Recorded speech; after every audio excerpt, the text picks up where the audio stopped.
dia, um bom ano para todo mundo, né? Nossa primeira participação no Grande Expediente.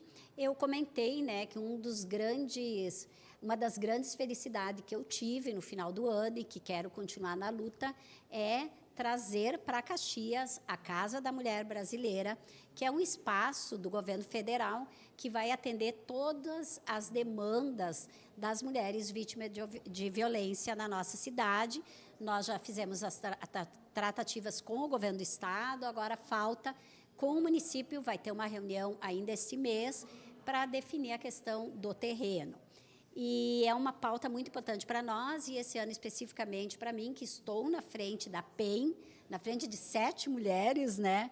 É a maior comissão da Câmara, porque as outras todas são compostas por 5, e a PEN é composta pelas mulheres vereadoras. Esse ano nós temos o orgulho de termos 7 mulheres, então é um trabalho bem importante. Eu resgatei um pouco a minha história nessa área das mulheres, nós vamos ter todo um planejamento para esse ano.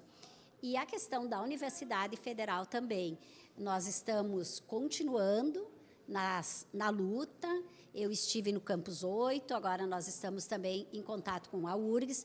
Tem vários movimentos, tanto para que o MEC consiga resolver com a UX a compra daquele espaço, enfim, mas precisa de uma série de concertos, também de ver quais os cursos necessários, está sendo feito estudo na nossa cidade. Então, é uma pauta que está andando. E nós estamos lançando à frente, porque nós acreditamos que foi uma conquista muito importante, e a Frente Parlamentar teve um papel importante, mas não termina aí. Nós precisamos expandir, tanto para outras cidades, como para mais cursos.